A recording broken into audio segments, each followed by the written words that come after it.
서기 526년 겨울, 백제 웅진성에선 무령왕비가 돌아가셨다.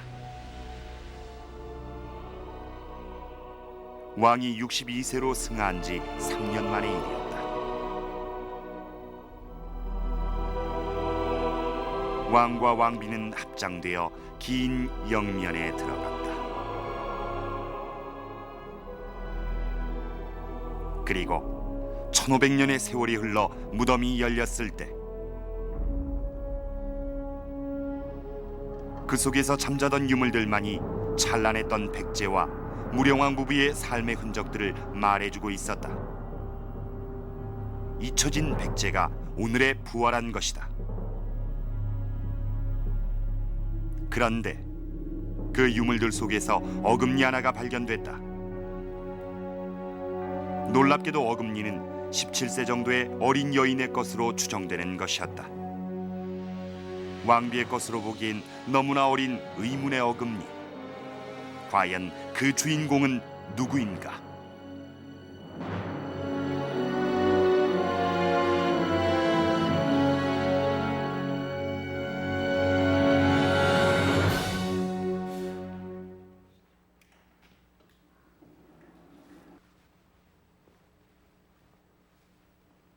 자, 여기가 백제 25대 무령왕과 왕비가 함께 잠든 무덤입니다.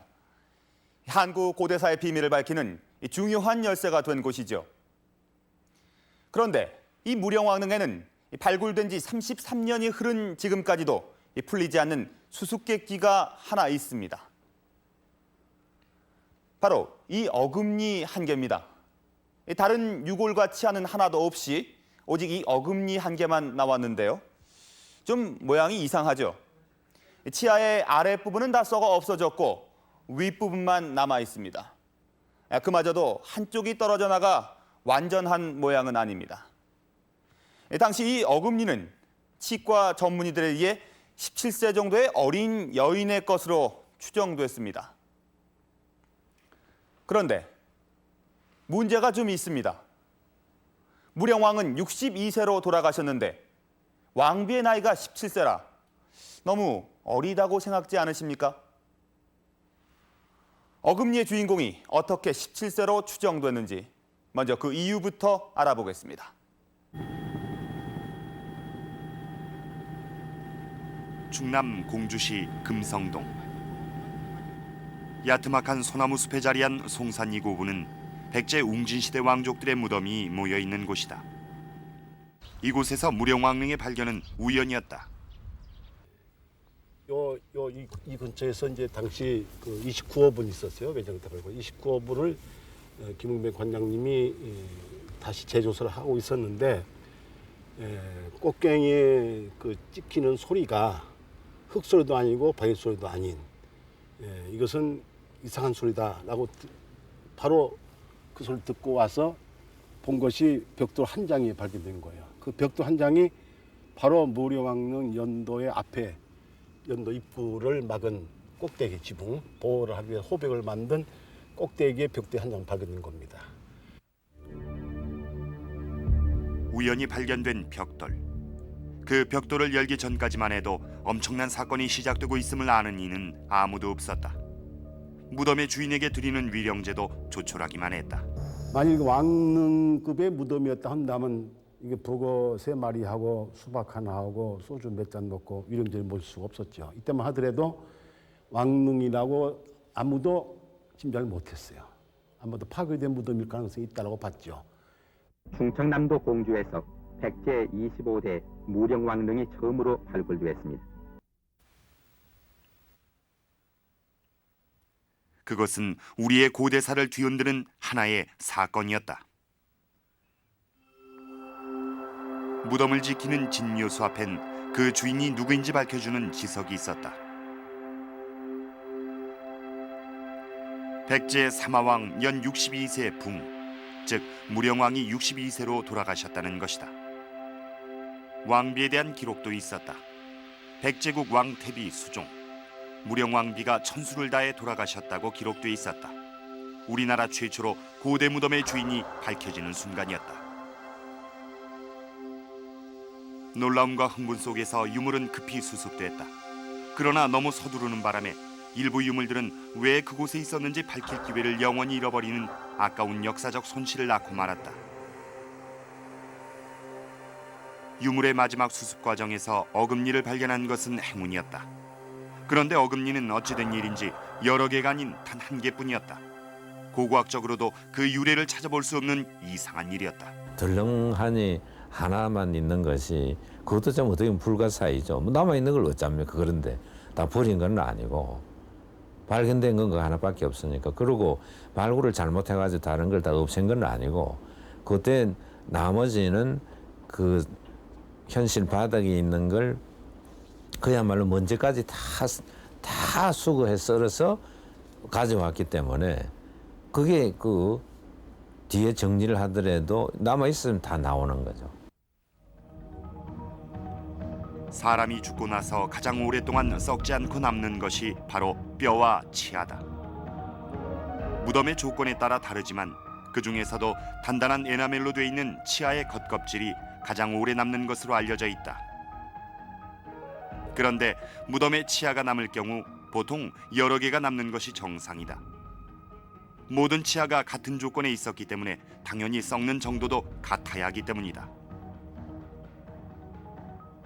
그런데 무령왕릉에선 다른 치아의 흔적은 전혀 없이 오직 한 개의 어금니 조각만 남은 것이다. 어떻게 하나만 남은 것일까?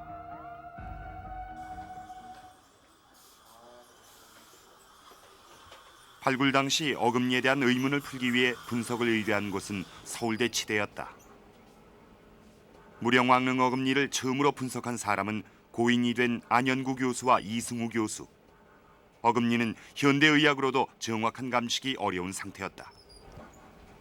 17세 이하로 본 거는 그게 이제 하악 제3대구치라는 것은 형태로 봐서 그렇게 판단을 했고, 또 여자라는 것도 그 크기로 봐서 남자 거보다 작기 때문에 여자라고 판단을 했고, 그 치아도 뿌리 부분에 있는 그 덴틴 쪽은 다 없어지고 가장 단단한 에나멜층만 남아서 그렇게 우리가 벨 폼이라고 종 형태라고 그러는데 그것만 남아 있는데 그 부분은 하나도 충치가 생긴 흔적도 없고 형태를 그대로 보존하고 있었기 때문에 이 하악골에 매몰되어 있었다 하는 걸로 우선 나이를 그렇게 추정하고 출운되지 않았기 때문에 출운되려면 21세가 넘어야 되거든요. 그러니까 출운되지 않았다 하는 걸로 21세 이하다라고 판단이 되고 평균 나이를 17세로 본 것이고 또 주변에 인골이 전혀 하나도 발견이 안 됐다니까 그것은 뼈는 다 없어졌다. 그러면 이 상태가 유지되려면 틀림없이 제일 단단한 치밀골인 하악골에 매몰되어 있었던 상태다라고 추정을 한 거죠. 어금니의 주인공을 17세로 추정한 이유는 의외로 단순한 것이었다. 바로 사랑니란 것이다. 사랑니 하나가 아직 밖으로 나오지 않고 잇몸 속에 묻혀 있었던 것으로 보고 17세로 추정을 한 것이다.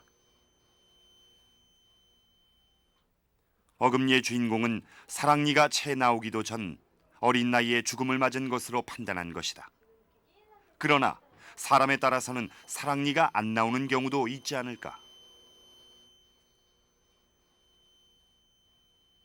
특히 현대인은 나이가 들어도 사랑니가 나오지 않는 경우가 많다.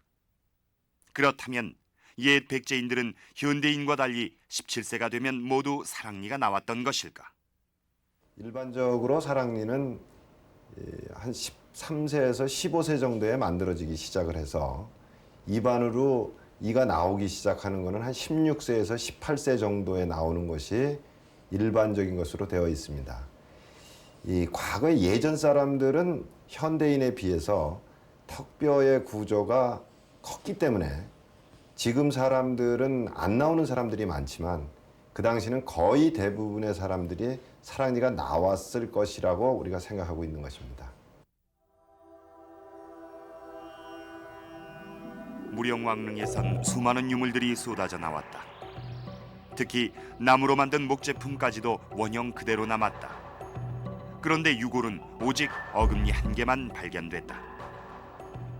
이렇게 어금니가 하나만 남을 수 있었던 것은 턱뼈 속에 남아있던 사랑니였기 때문이었다.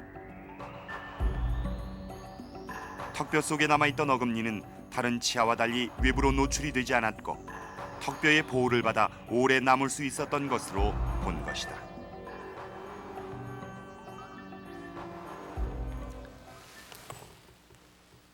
(17세) 한창 사랑을 느낄 나이, 그 꽃다운 나이에 무령왕비가 죽었다. 뭔가 사연이 있을 것 같지 않으십니까? 자, 먼저 사람의 치아 구조를 좀 보실까요? 무령왕릉의 어금니는 바로 요 아래, 여기에 있었던 끝에 있는 어금니, 즉 사랑니로 추정됩니다. 어금니의 주인공은 사랑니가 나오지 않았기 때문에 17세 정도로 추정됐습니다. 그런데 이 어금니를 무령왕릉 발굴 보고서에서는 17세가 아닌 30대 여성의 치아로 추정된다고 기록했습니다. 62세로 승하한 무령왕의 정식 부인으로 보기에는 나이 차이가 너무 크기 때문이었을 것입니다. 자, 그렇다면 무령왕비는 과연 17세로 세상을 떠난 것일까요?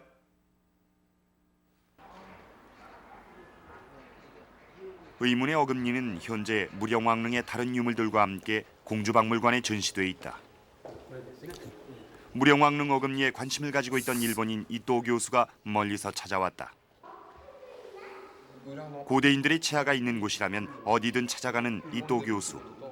그가 무령왕릉에 관심을 갖고 찾아온 이유는 무덤에서 어금니가 이렇게 하나만 남는 경우는 찾아볼 수 없기 때문이다.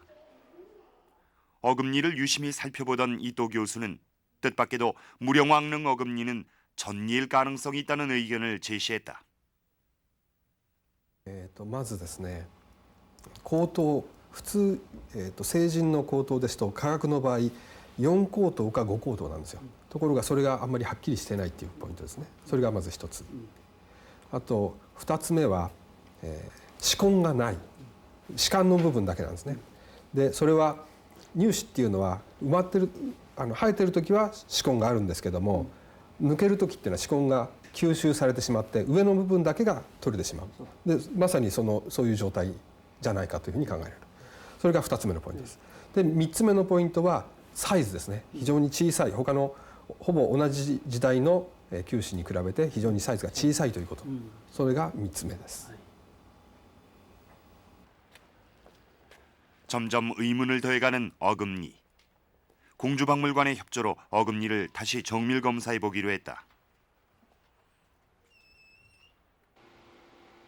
어금니는 육안으로 보기엔 너무나 작아 먼저 현미경으로 치아의 상태를 자세히 살펴보기로 했다. 치아는 한쪽 귀퉁이 일부분이 파손돼 있었다. 파손된 부분을 감안하면 이것보다 좀 긴 모양이었을 것이다. 뒷면을 봐도 충치의 흔적이 없는 깨끗한 모습이었다. 그런데 치아의 윗면을 자세히 살펴본 결과 이상한 점을 발견할 수 있었다. 보통 성인의 어금니는 치아 윗면에 뾰족하게 튀어나온 교두가 4-5개 정도다. 하지만 무령왕릉 어금니는 보통 치아와는 다른 기형의 모습이었다. 형태를 보면은 일반적인 정상적인 사람의 치아는 아닙니다. 그 말은 사람의 치아이긴 하지만은 형태적으로 볼 때는 그 제대로 형성이 되지 않은, 그러니까 사랑니에, 우리가 흔히 말하는 그 사랑니에 가까운 치아라고 보여집니다. 모든 지금 상아질 자체가 없어진 거라고 봐서. 무령왕릉의 치아가 사랑니란 점은 대부분 의견이 일치했다. 그러나 어금니가 밖으로 나왔는지 아닌지는 전문가들 사이에도 의견이 분분했다. 특히 치아가 턱뼈 속에 있었다 해도 어떻게 하나만 남을 수 있었는지 많은 의문이 제기됐다.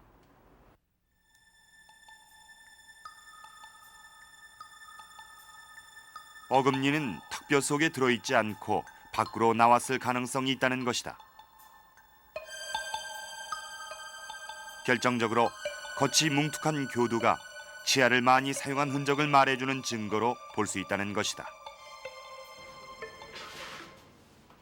그렇다면 무령왕릉에서 나온 어금니는 17세가 아닐 가능성도 있는 것이다. 이번엔 국립과학수사연구소 치의학실의 박희경 박사의 도움으로 어금니를 다른 각도에서 추적해보기로 했다. 과연 어금니가 여자의 것이 맞느냐 하는 것이었다. 어금니는 유물의 잔재물들을 마지막으로 쓸어 담는 과정에서 발견됐기 때문에 정확한 출토 위치를 알 수 없었다. 그래서 왕의 것인지 왕비의 것인지도 불분명했다. 남녀 치아의 구분은 보통 크기로 판단한다. 남자보단 여자의 치아가 작기 때문이다.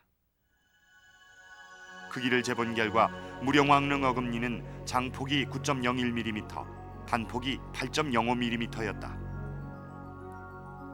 무령왕릉 어금니가 현대 여성의 치아보다 장단폭이 각각 1mm 정도씩 작은 것을 알 수 있다.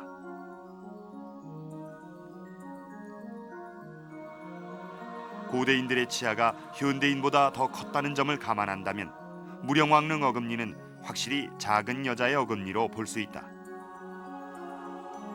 어금니에 대한 좀 더 정확한 분석을 위해 백제시대 다른 여성의 치아는 어떤지 살펴보기로 했다.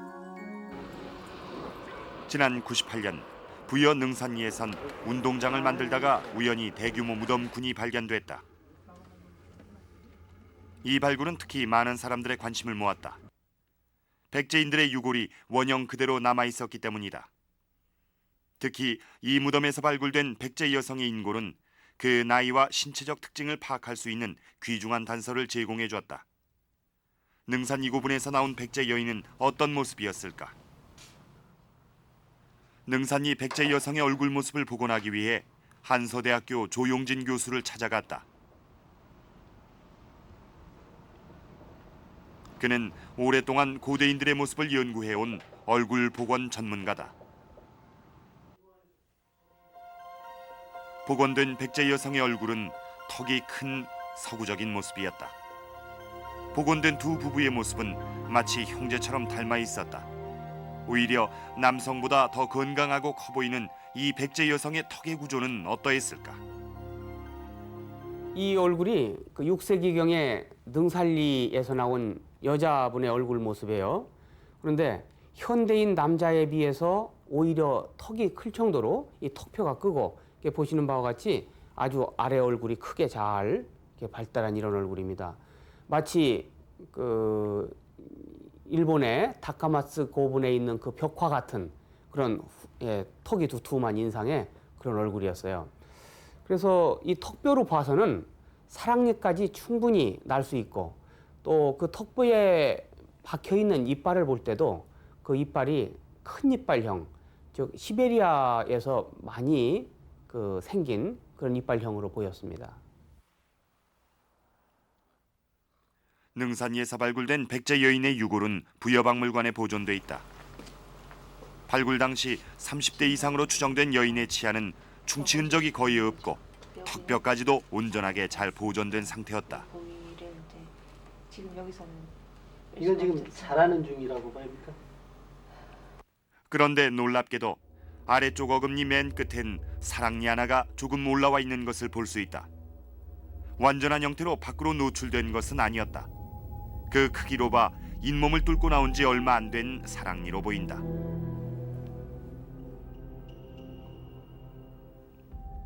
좀 더 자세히 치아의 구조를 살펴보던 취재팀은 더 놀라운 사실을 발견했다. 30대 여인으로 추정된 이 능산 여인의 위턱엔 사랑니가 없었던 것이다.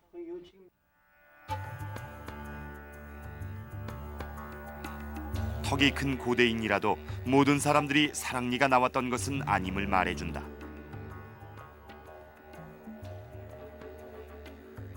사랑니는 턱의 구조나 나이에 상관없이 개개인의 특성에 따라 다르게 나타날 수 있는 것이다. 그렇다면 무령왕릉 어금니의 주인공도 나이가 들어서까지 사랑니가 나오지 않았을 가능성도 있다. 따라서 사랑니 하나만으로 무령왕릉 어금니의 주인공을 17세로 단정할 수는 없는 것이다. 다른 백제 여인의 경우를 보더라도 무령왕비가 나이가 들어서도 사랑니가 나오지 않았을 가능성이 있습니다. 그리고 치아도 한 개가 아닌 여러 개가 남았을 가능성이 있기 때문에 왕비의 나이를 17세로 추정하기에는 좀 무리가 있어 보입니다. 자, 그렇다면 무령왕과 함께 묻힌 여인의 나이와 신분을 알 수 있는 다른 흔적은 없는 것일까요?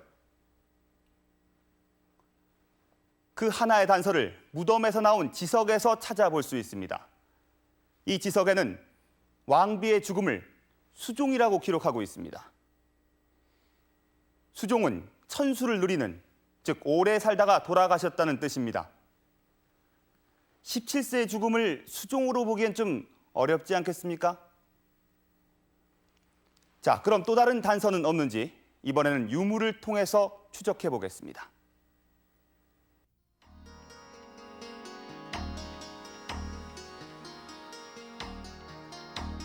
고대인들이 죽어서 그 흔적을 남기는 곳이 무덤이다.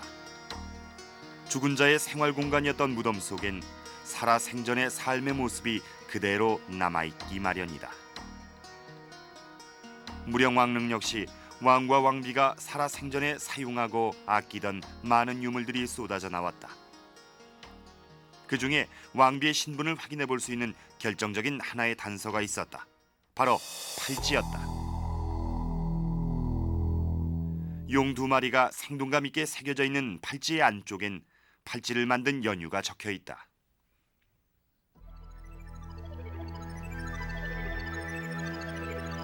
서기 520년 경자년 2월에 달이란 장인이 대부인을 위해 만들었다고 적혀 있는 이 팔찌는 왕비가 돌아가시기 6년 전에 만들어진 것이었다. 살아생전에 애용했던 이 팔찌에 대부인이란 글씨가 선명하다. 왜 왕비를 부인이라고 한 것일까? 신라의 이제 왕릉급 고분인 경주의 황남대총의 북분에서 출토된 은제 과대에 보면은 부인대라고 하는 이제 글자가 새겨져 있습니다. 이것은 신라에서도 왕비를 부인이라고 이제 불렀다는 사실이 확인되고 있는 사례가 됩니다.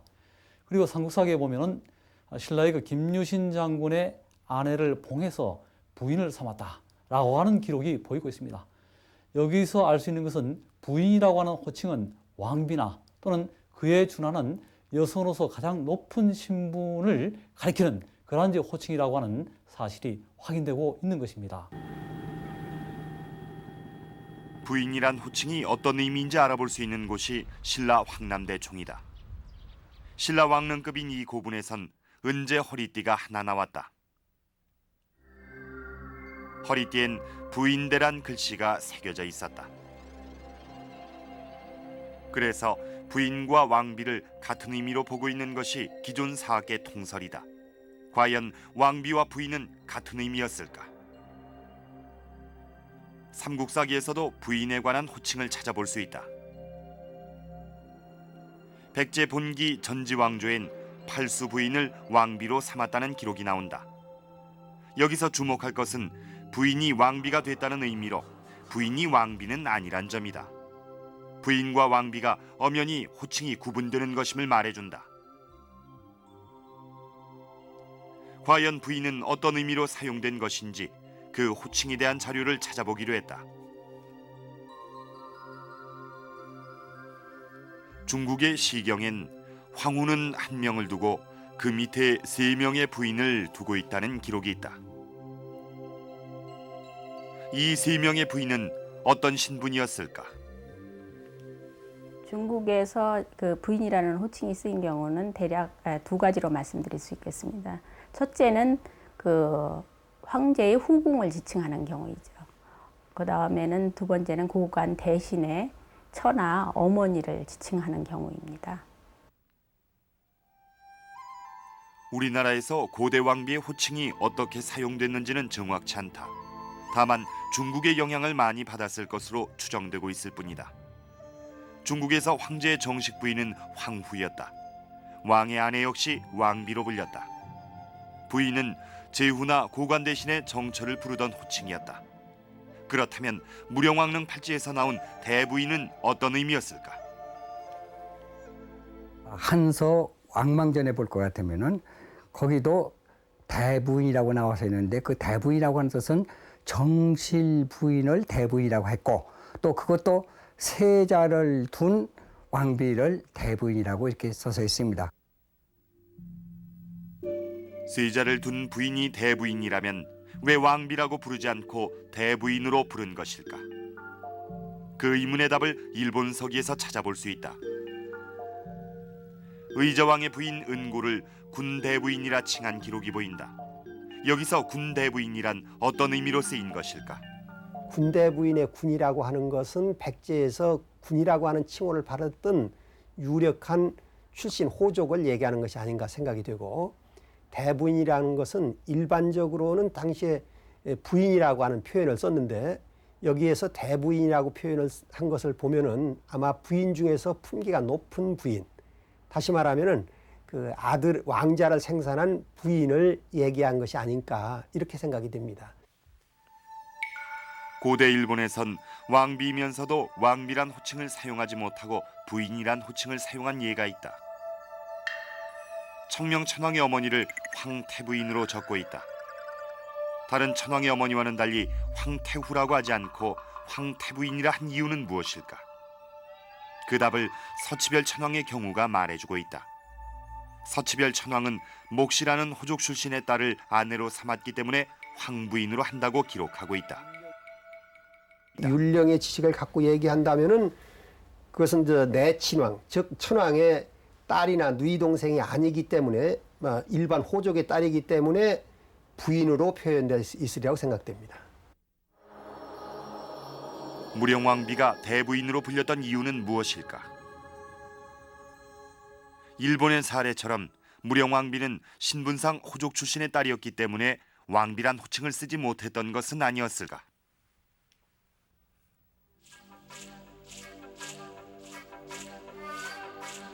왕비의 신분에 대한 또 하나의 단서가 지석이다. 왕비의 지석엔 백제국 왕태비 수종이라고 적혀있다. 여기선 분명히 대부인이 아닌 태비란 호칭으로 기록된 것이다.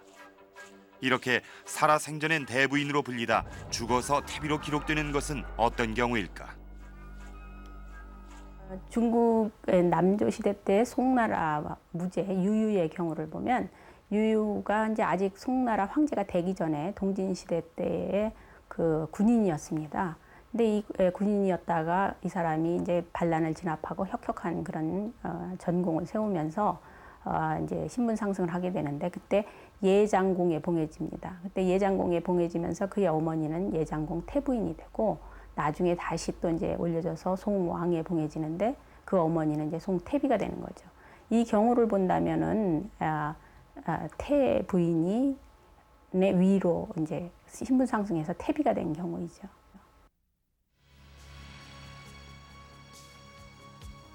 왕비의 신분에 대해 또 하나 말해주고 있는 것이 바로 지석에 쓰였던 수종이다. 수종은 천수를 다해 돌아가셨다는 뜻이다. 보통 왕비의 죽음은 흉으로 기록된다. 그런데 무령왕비는 흉을 쓰지 않고 수종이라고 쓴 것이다. 이는 무령왕비가 신분상으로 왕족이 아닌 호족 출신이었을 가능성을 말해주고 있는 것이다.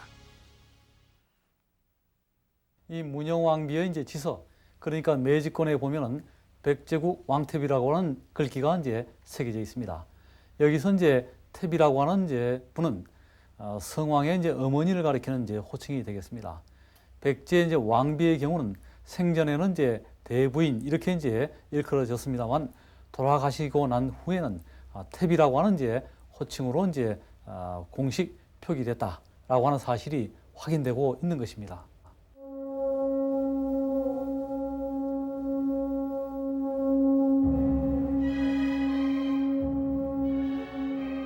상황에 의해 죽어서야 태비가 된 무령왕비. 그렇다면 무령왕비의 나이는 어느 정도였을까? 나이 추적에 관한 단서는 상황의 죽음에 관한 기록에서 찾을 수 있다. 상황은 554년 관산성, 즉 지금의 옥천에서 위험에 처한 아들을 구하려다 처절한 최후를 맞는다. 일본 서기는 이때 그 아들 위덕의 나이를 29세로 기록하고 있다.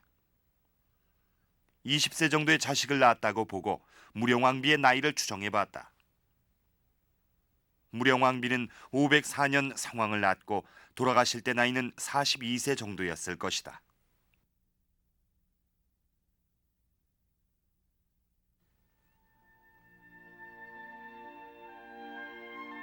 여인의 신분은 남편과 아들에 의해서 달라진다. 무령왕비는 상황의 어머니였다. 그리고 무령왕이 40세 이후에 왕으로 등극한 후 얻은 아내였다. 또한 무령왕비는 살아서는 왕비로 불리지 못하고 죽어서야 태비로 불린 여인이었던 것이다. 살아서는 대부인, 죽어서는 태비가 된 여인. 어금니의 주인공은 성왕의 어머니일 가능성이 가장 높습니다. 그리고 나이는 40대 정도로 추정됩니다. 자, 이곳에는 왕비가 생전에 꼈던 팔찌가 놓여 있습니다. 용문양에 새겨진 아주 화려한 팔찌인데요. 제가 한번 껴볼까요? 이 손에 잘 들어가지 않을 정도로 상당히 작습니다. 이 팔찌로 보면 무령왕비는 손목이 아주 가는 여인이었던 것을 알 수 있습니다. 그리고 무령왕이 왕으로 등극한 후 결혼한 부인으로 볼 수 있는데요. 자, 무령왕은 40세 등극을 했습니다. 그렇다면 그 전에 결혼한 부인과 자식은 없었을까요? 첫째 부인이 있었을 가능성을 말해주는 것이 바로 이것입니다. 삼국사기를 보면 성왕은 무령왕 지자라고 기록되어 있습니다. 보통 왕위를 계승할 왕자를 장자로 표시하는데 성왕은 지자, 즉 무령왕의 아들로만 되어 있습니다. 자, 이것은 무령왕의 장자가 따로 있었다는 것을 말해주는 것이 아닐까요? 지난 2001년 일본 천왕궁에선 이례적인 기자회견이 있었다. 私自身としては桓武天皇の生母が百済の武寧王の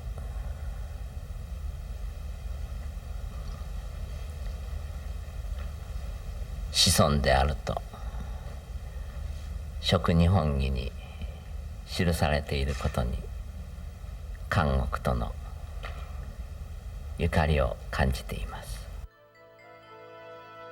일본 환무천왕의 어머니가 무령왕의 아들 순타태자의 후손이란 것이다. 천왕의 혈통 고백은 큰 반향을 불러일으켰다.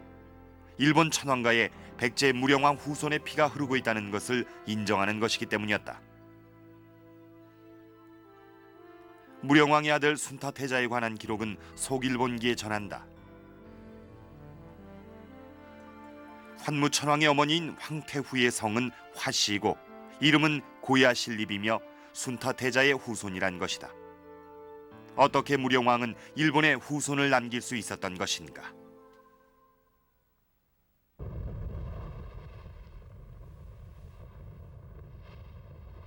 무령왕은 일본의 가까라시마에서 태어난 것으로 알려져 있다. 한반도에서 일본으로 건너가는 교통로상에 위치한 섬이다.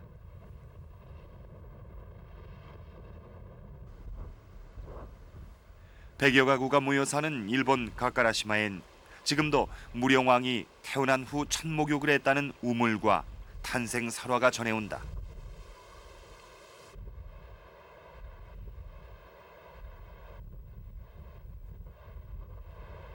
그러나 무령왕이 태어난 후 40세까지의 행적은 묘연하다. 일본 서기에선 461년 무령왕이 가까라시마에서 태어난 후 그 어머니와 함께 백제로 돌아간 것으로 기록하고 있다. 과연 무령왕은 태어나자마자 백제로 돌아간 것일까? 지난번에 일본 천황이 얘기를 해서 화제거리가 됐습니다마는 일본의 50대 환무천왕의 어머니가 다카노노 니가사라는 분인데 그분이 바로 무령왕의 아들인 순타태자의 자손이라는 겁니다. 그렇다면 순타태자는 일본에서 자손을 두었다는 얘기가 됩니다. 그런데 순타태자가 일본에 건너가는 기록이 전혀 없습니다. 따라서 순타태자는 일본에서 태어났다고 생각되고 순타태자가 일본에서 태어났다면은 무령왕은 일본에서 그 자손을 얻었다. 뒤집어서 얘기하면 일본에서 성장했다. 이렇게 얘기할 수 있는 겁니다. 무령왕이 일본에서 성장했을 가능성을 말해주는 것이 그 후손인 고야실립의 존재다. 고야 신립의 무덤은 교토 외곽 조그만 야산인 이세코 우산에 자리 잡고 있었다.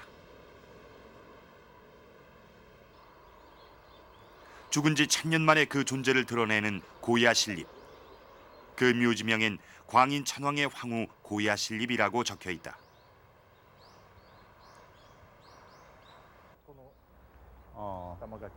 이곳에서 만난 이노우에 교수는 고야 신립이 무령왕의 후손임이 틀림없다고 한다. 高野新笠っていうのは桓武天皇のお母さんなんですね。で桓武天皇のお父さんは公認天皇という天皇なんですけれども、お母さんは高野の新笠といいまして、その高野の新笠のお父さんが百済から日本へ渡来してきた渡来人、渡来系の氏族です。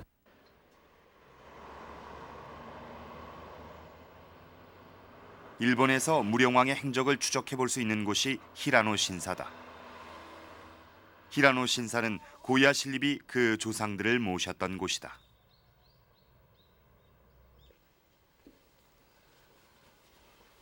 이 신사엔 과연 무령왕의 행적이 남아 있을까? 먼저 신사가 어떻게 시작됐는지 그 유래를 사적기를 통해 알아보기로 했다.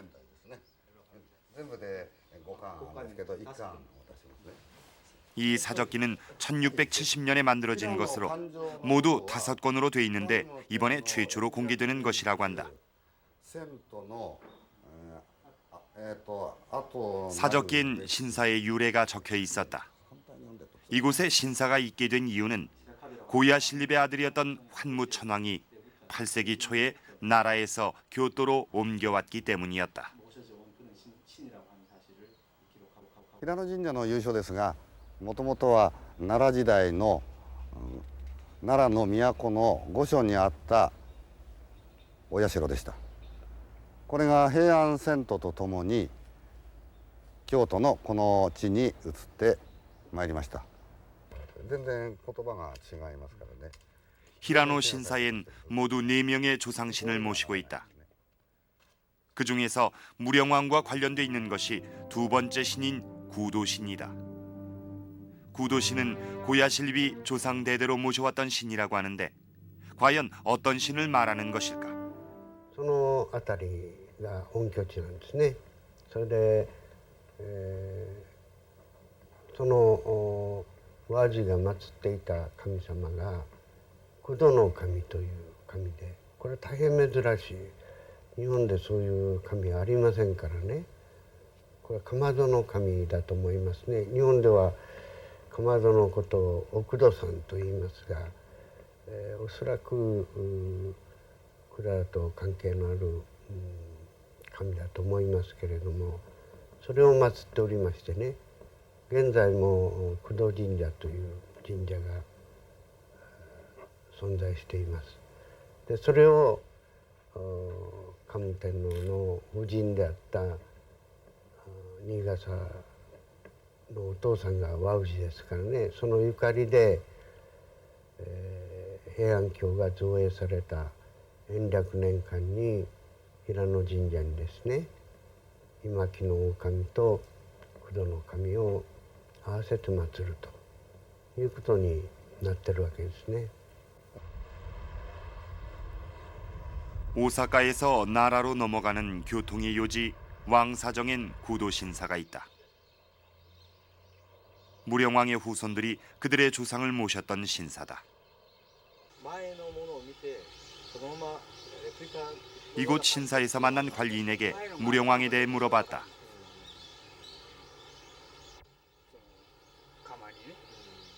그러나 이 신사는 주인이 떠난 지 오래돼서 그 내용을 알 수가 없다고 한다.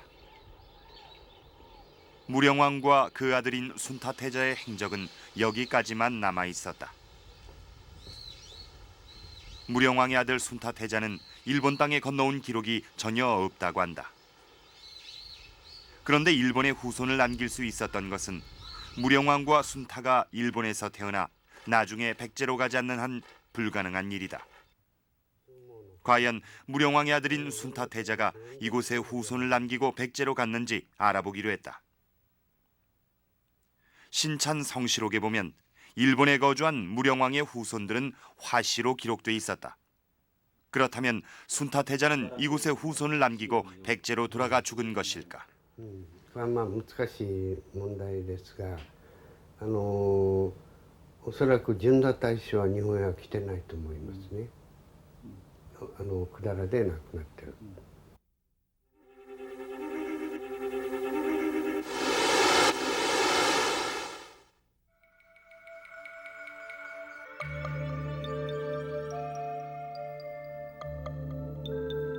일본 서기엔 백제 본기를 인용해 순타태자가 513년에 죽은 것으로 기록돼 있다.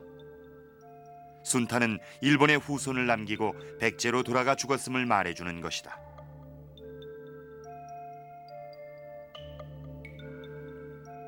순타태자는 무령왕이 일본에서 처음 결혼해 낳은 아들로 볼 수 있다. 그 후 순타는 일본의 후손을 남기고 어머니와 함께 백제로 돌아간 것으로 추정해 볼 수 있다. 자, 무령왕의 가계를 정리해 볼까요? 무령왕과 첫째 부인 사이에 순타태자가 있습니다. 그리고 무령왕과 함께 묻힌 둘째 부인 사이에서 태어난 왕자가 바로 성왕입니다. 첫째 부인은 무령왕이 등극하기 전 결혼한 여인이고 성왕의 어머니는 무령왕이 등극한 후 얻은 부인으로 볼 수 있습니다. 원래 무령왕의 뒤를 이을 태자는 순타였습니다. 하지만 순타태자가 죽자 성왕이 왕위를 계승한 것입니다. 왕위 계승자인 태자는 적장자가 우선순위였기 때문에 당연히 순타의 어머니가 첫 번째 왕비였을 것입니다. 자, 그렇다면 무령왕의 첫째 부인은 어디에 묻힌 것일까요?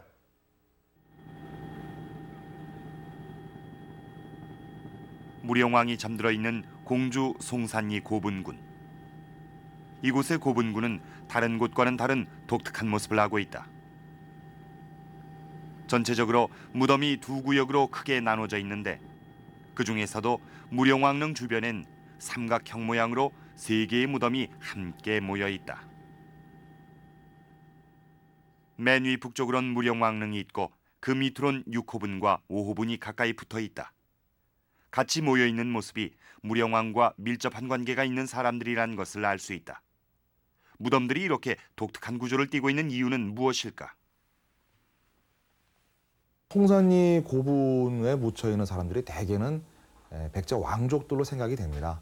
특히 그 중에서도 이제 5호분과 6호분 같은 경우는 무령왕과 가장 밀접한 관계가 있었던 인물들로 생각이 됩니다. 그래서 이렇게 그 가족들이 하나의 지역에, 하나의 산에 같이 묻히면서 또 나름대로 더 가까운 가족끼리 더 가까운 지역별로 묻히는 이런 가족장은 사실은 뭐 우리나라에서도 일반적인 예가 되겠고요. 또 중국에서도 이런 가족장은 남조 무덤에서 아주 흔하게 보이는 현상이 되겠습니다.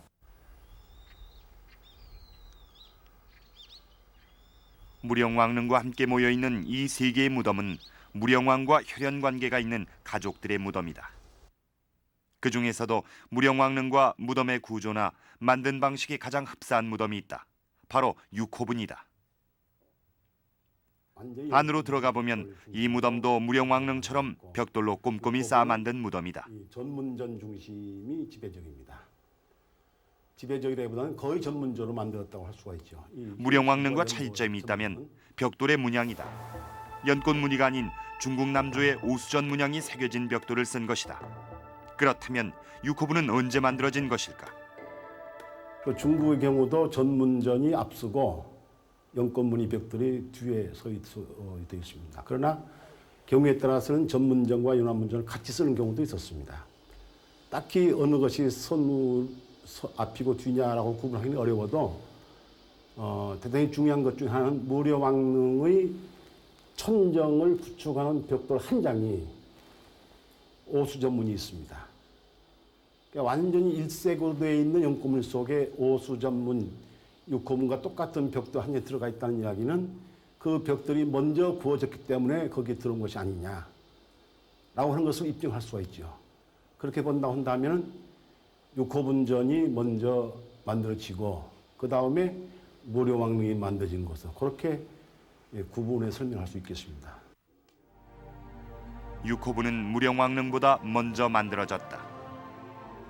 그 안을 자세히 살펴보면 화려한 벽화가 그려진 흔적까지 있다. 웅진 시대의 유일한 벽화까지 그려진 것으로 보아 예사로운 무덤이 아님을 알 수 있다.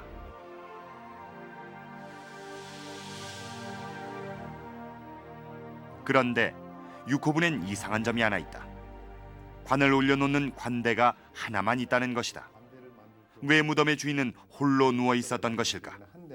하나만 한쪽으로 치우쳐져 있습니다. 나머지는 빈 공간으로 놔뒀고요. 여기도 하나 만들면 똑같은 구조를 하나 더 만들 수 있겠죠. 예, 두 사람이 들어와야 되는데 우선 한 사람 여기다 놓고 나머지 공간에 다음에 들어올 사람을 위해서 빈 공간으로 놔둔 것입니다. 근데 못 들어왔죠. 웅진 시대의 무덤의 특징은 부부가 함께 묻히는 합장묘였다. 무덤 구조를 자세히 보면 무덤방으로 들어가기 위한 길, 즉 연도가 있고 관이 놓이는 현실엔 관대가 2개 있었다. 부부 합장을 전제로 했기 때문에 무덤의 입구엔 문이 있었다. 한 사람이 죽으면 먼저 관을 무덤 속에 넣어놓고 문을 임시로 막아놨다. 그리고 다음 사람이 죽으면 문을 열고 함께 시신을 안치했던 것이다. 그런데 6호부는 한 사람만 들어온 상태에서 입구가 폐쇄됐다. 그래서 관대가 하나만 놓이게 된 것이다. 왜 6호분엔 부부 중 다른 한 사람이 들어오지 않았던 것일까? 6호분의 주인공을 알기 위해서는 무령왕의 가족묘 외부 모습에 주목할 필요가 있다. 무덤에서 묻힌 사람의 신분을 알 수 있는 것은 무덤의 위치다. 삼각형으로 대치되게 해두면은 여기에요, 여기. 그러니까 정확히 양쪽으로 이 왕릉 주변으로 보면 이렇게 무령왕릉은 가족묘 중에서도 뒤쪽에 자리하고 있어 무령왕이 제일 높은 사람임을 알 수 있다. 그런데 무령왕릉이 발굴되기 전 옛 사진을 보면 그 중심이 되는 무덤은 6호분이었다. 무령왕릉은 6호분을 보호하기 위한 배총으로 여겨졌던 것이다. 당연히 최상의 자리인 6호분이었고 왕이 묻힐 무덤이었던 것이다. 무령왕과 6호분의 피장자를 알 수 있는 결정적인 단서는 바로 입구를 막은 문에 있다. 무령왕릉에 사용된 연화문전으로 입구를 막은 것이다. 왜 입구를 연화문전으로 막은 것일까? 6호분의 내용 중에서 입구 마금의 벽돌을 보면은 여기는 또 무령왕릉의 벽돌이 들어가 있거든요. 그러니까 이렇게 설명이 되는 겁니다. 6호분을 먼저 만들어 가지고 이 무덤이 존재하고 있는 사이에 무령왕릉이 만들어지는 겁니다. 이 무령왕릉을 만들면서 이미 만들어져 있던 6호분의 입구를 막아버렸다는 거죠. 이건 6호분에 묻힌 사람하고 무령왕릉에 묻힌 사람하고 어떤 관계가 있어서 그 관계 속에서 6호분을 사용하려다가 하다가 안 되니까 앞서 말씀드린 것처럼 무령왕릉을 좀 황급하게 만들어 놓고 그리고 6호분 입구를 막았기 때문에 무령왕릉은 좀 멍성하게 좀.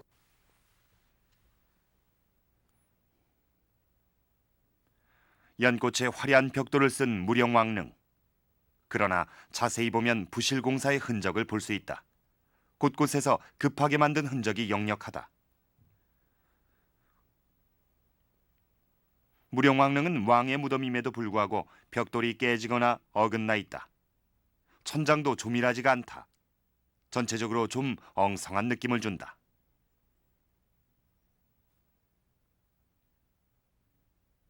반면에 6호분은 무령왕릉보다 투박한 무덤이다.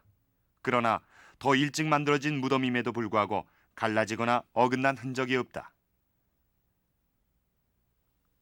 오랜 시간 동안 견고하게 정성을 들여 잘 쌓은 무덤임을 알 수가 있다. 왜 이런 차이가 나는 것일까?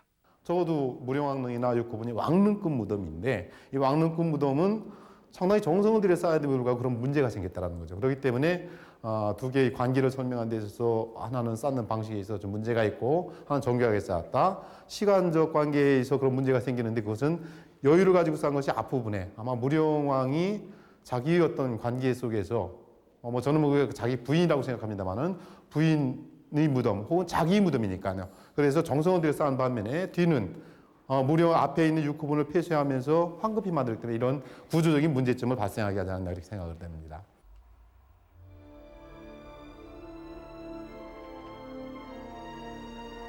무령왕릉과 1500년을 함께 해온 세 개의 가족 무덤. 원래 그 중심에 있었던 것은 6호분이었다. 그 6호분의 첫째 부인이 잠든 것으로 추정된다. 62세로 승하한 무령왕은 6호분이 아닌 무령왕릉에 모셔졌고 3년 뒤엔 둘째 부인, 즉 성왕의 어머니가 합장됐다. 그리고 6호분엔 관대가 하나만 홀로 남게 됐던 것이다. 발굴 당시부터 논란이 되어온 무령왕릉 어금니 한 개. 오늘 우리는 그 주인공을 추적하면서 이면에 숨겨진 무령왕의 가족사를 들여다볼 수 있었습니다. 그 결과 무령왕릉 어금니의 주인공은 무령왕의 둘째 부인, 즉 성왕의 어머니로 나이는 40대로 추정된다고 볼 수 있었습니다. 그 외에도 몇 가지 흥미로운 사실들을 확인할 수 있었는데요. 그동안 우리 고대사는 왕의 아내를 지칭하는 왕비와 부인을 같은 의미로 해석을 해왔습니다만 이번 추적 과정을 통해 왕비와 부인은 엄연히 신분이 구분되는 호칭임을 알 수 있었습니다. 또한 순타태자를 추적하는 과정에서 무령왕이 일본에서 성장했을 가능성이 높다는 사실도 확인해 볼 수 있었습니다. 많은 의문과 미스터리로 얽혀있는 고대사의 진실. 만약 무령왕의 가족사가 제대로 밝혀진다면 그 실체가 좀 더 가까이 다가오지 않을까요? 그것이 오늘 우리가 무령왕릉 어금니 한 개의 비밀을 풀어본 이유이기도 합니다.